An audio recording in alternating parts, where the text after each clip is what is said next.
মঞ্চে অরূপদা আছে, সুরজিৎ দা আছে, আর অরূপদার বইয়ের যে প্রচ্ছদ, সেই প্রচ্ছদে যিনি করেছেন অভিক, ও মঞ্চে আছে।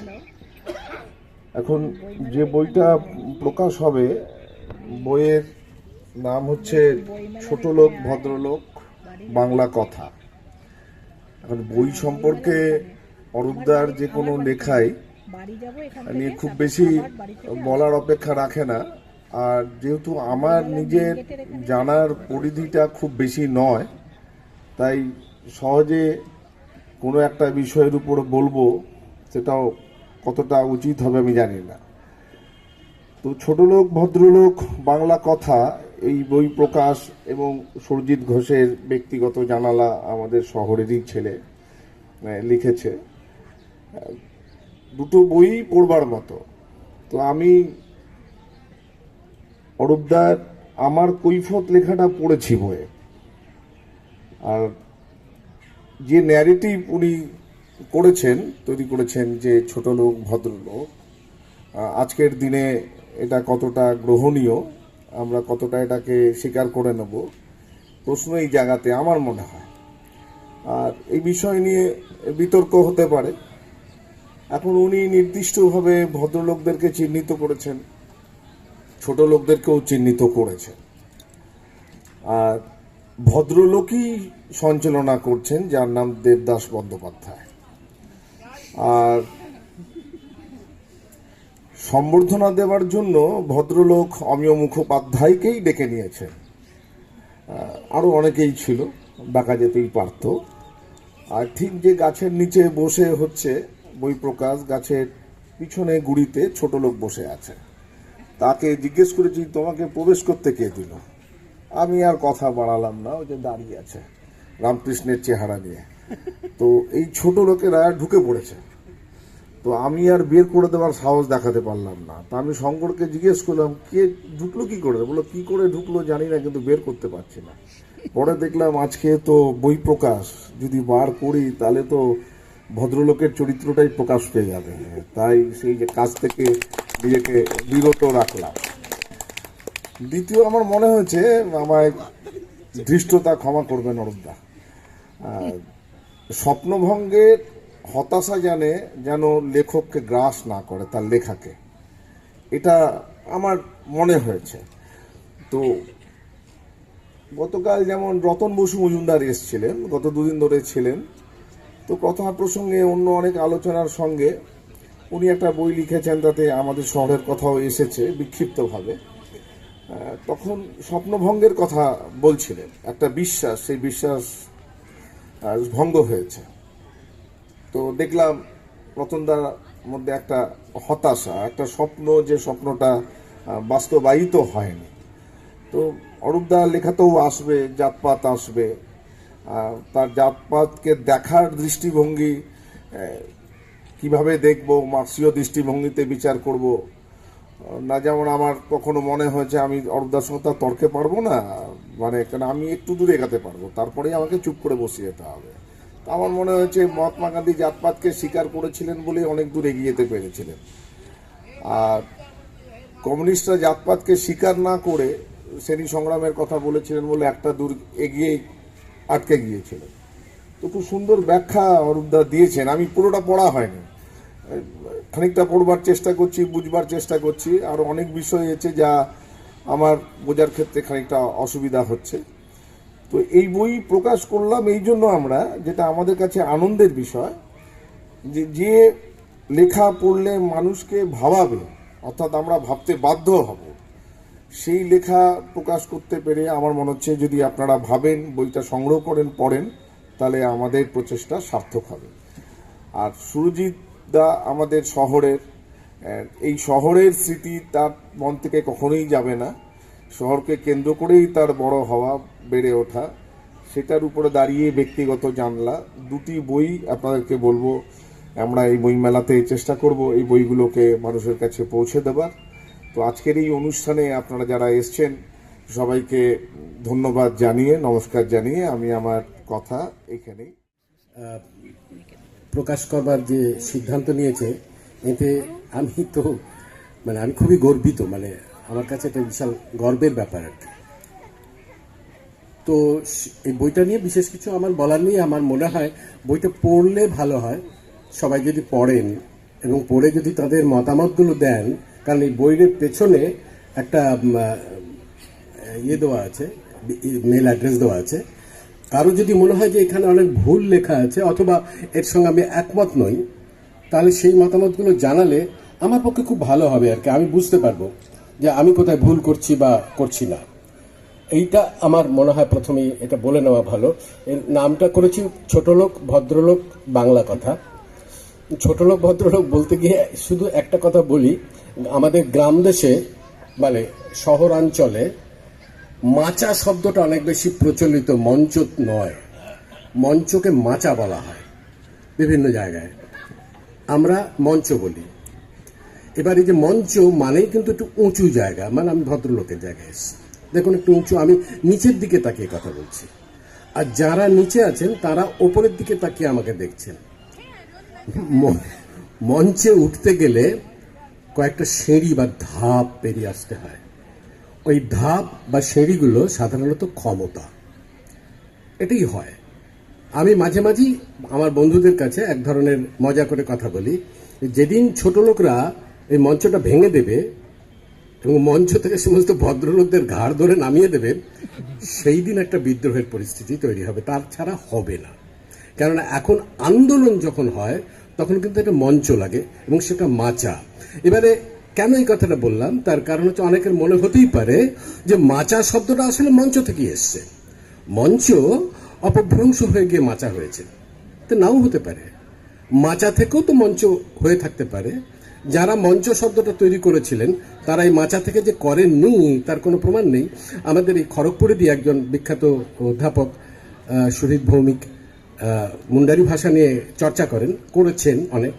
তিনি বলছেন যে বাংলা ভাষার একটা বড় বেস হচ্ছে এই মুন্ডারি ভাষা বা এই ভাষাটা, এবং উনি একটা উদাহরণ দেন যে ঠান শব্দটা পাল্টে গিয়ে স্থান হয়েছে, সংস্কৃত স্থান থেকে ঠান নয়।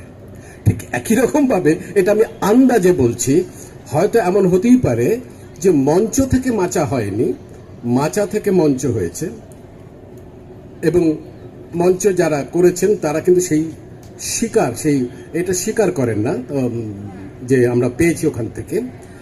আমি নিজে ব্যক্তিগতভাবে বলতে পারি যে আমি ভদ্রলোক শ্রেণীতেই পড়ি, আমার যে আজীবন তবে আমি চেষ্টা করছি ভদ্রলোকদের সঙ্গে বেইমানি করার।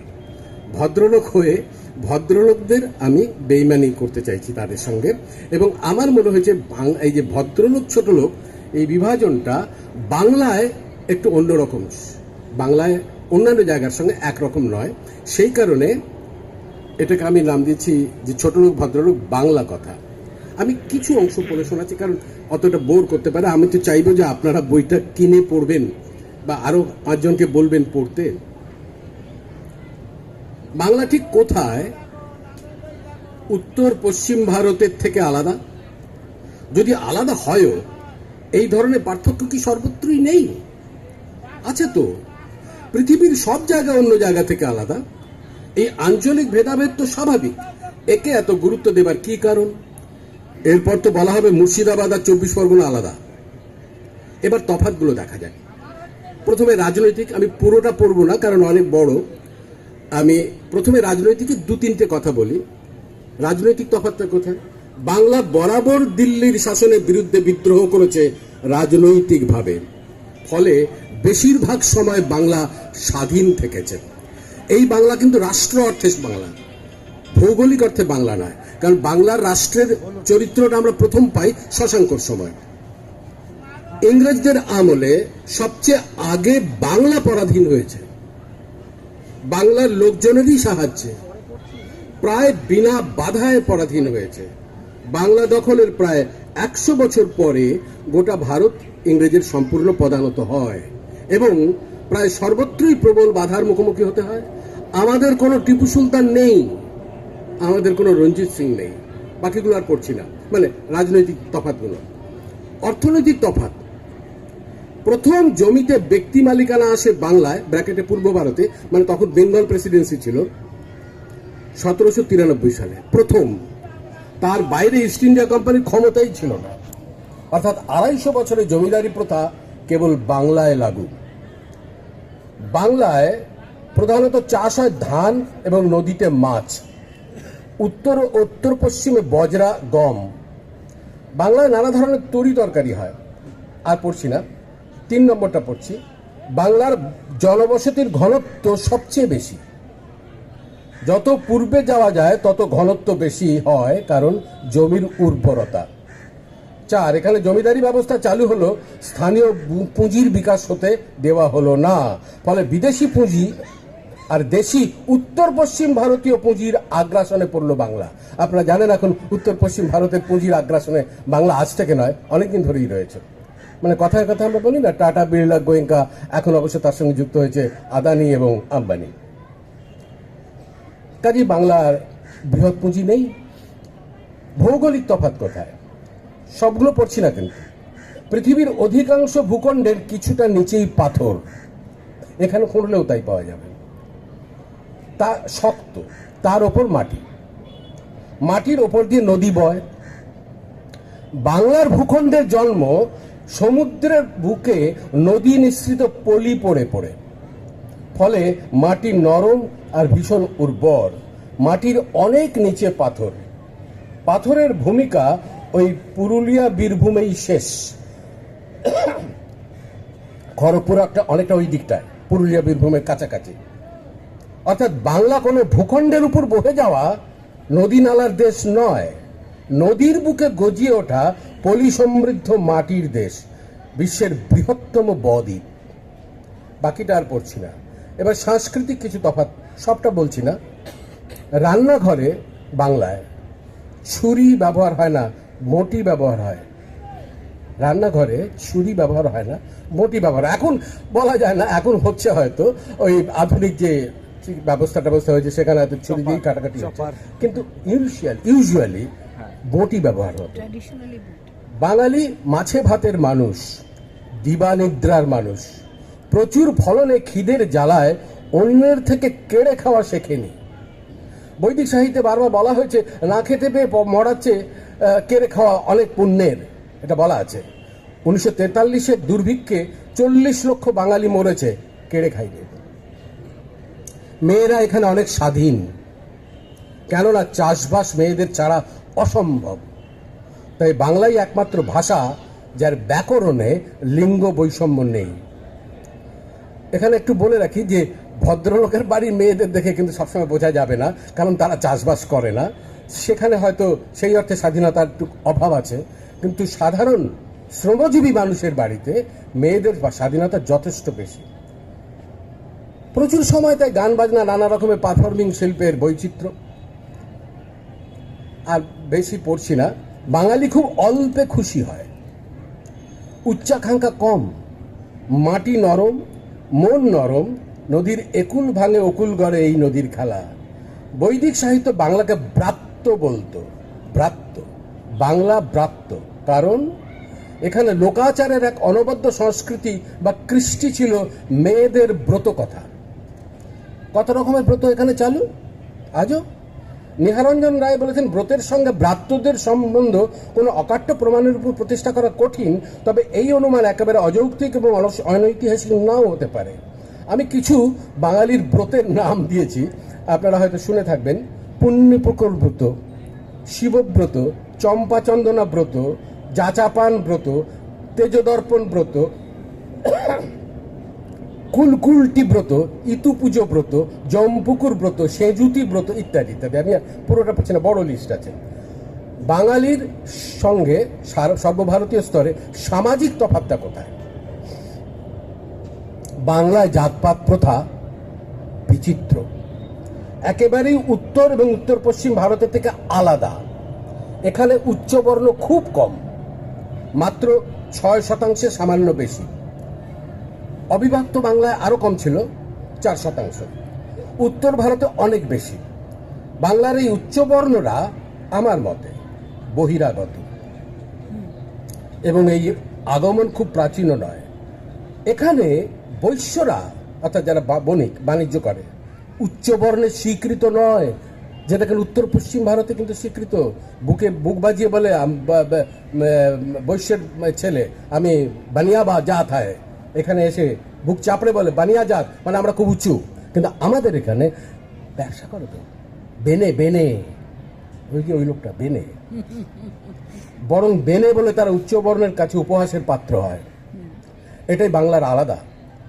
কায়স্থরা প্রধানত কেরানি, বৈদ্যরা চিকিৎসক, আর বামুনরা বৃদ্ধজন। আজও খেয়াল করুন, আইএএস আইপিএস থেকে ব্যাংকের ম্যানেজার বা সমস্ত সরকারি চাকরিতে উচ্চ বর্ণের প্রাধান্য কতটা, শুধু কোটাটা বাদ দিয়ে। বাংলার মন্ত্রিসভার অধিকাংশ আজও উচ্চবর্ণ, আজও। বেসরকারি ক্ষেত্রে আরও প্রকট, কেননা সেখানে কোটাও নেই। এখানকার বিদ্বজ্জনদের লক্ষ্য করুন, একজন নিম্নবর্ণের লেখক, গায়ক, নেতা, অভিনেতা, শিল্পী, নাট্যকার, পরিচালক, দার্শনিক, কবি খুঁজে পেতে হয়রান হয়ে যেতে হবে।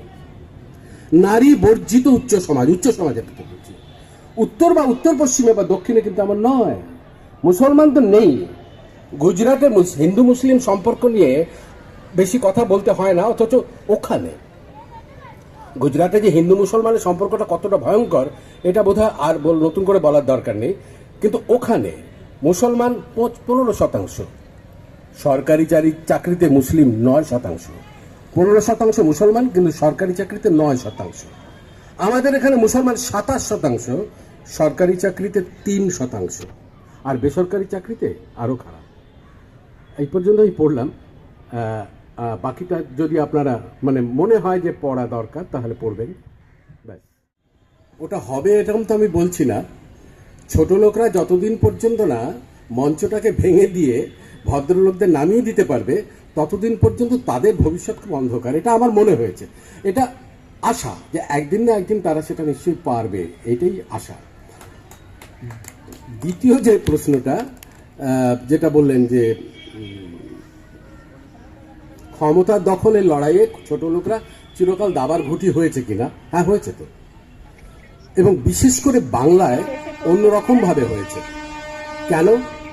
আপনি যদি দক্ষিণ ভারতে যান, দক্ষিণ ভারতে সাধারণত ছোট লোকদের যে চরিত্রটা দেওয়া হয় সেটা হচ্ছে দলিত। তারা মূলত দলিত। দলিত বলতে তাদেরকে যেটা বোঝানো হয়, চতুর্বর্ণ যেটা আছে, মানে ব্রাহ্মণ, ক্ষত্রিয়, বৈশ্য, শূদ্র, এর বাইরে যারা অচ্ছুত, শূদ্র পর্যন্ত ওয়েল, ঠিক আছে, আমার শূদ্র মানে পা পর্যন্ত আমরা অ্যাকসেপ্টেড, তার বাইরে যারা, তারা দলিত, তারা অচ্ছুত।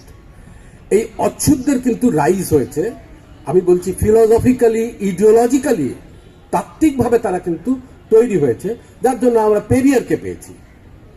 পেরিয়ার মানে আর্থিক দিক থেকে বলছে না, পেরিয়ারের অবস্থা কিন্তু খুবই ভালো ছিল।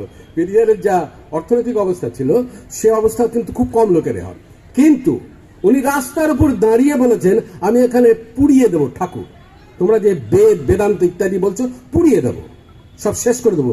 ছুঁড়ে মেরেছে ঠাকুরের এ করে, তার মধ্যে ছুঁড়ে মেরেছে, জুতো মেরেছে, ঝাঁটা মেরেছে, রাইট। এটা পেরিয়ার ওখানে করতে পেরেছেন। কোথায়?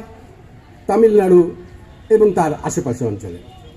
আরেকটু যদি ওদিকে যাই, আমরা পাচ্ছি আম্বেদকরকে। আম্বেদকর সম্পর্কে আমার মনে হয় না নতুন করে কিছু বলার দরকার আছে, সকলেই জানেন এটা। উত্তর ভারতে যদি আমরা যাই, আমরা কাশিরামকে পাচ্ছি।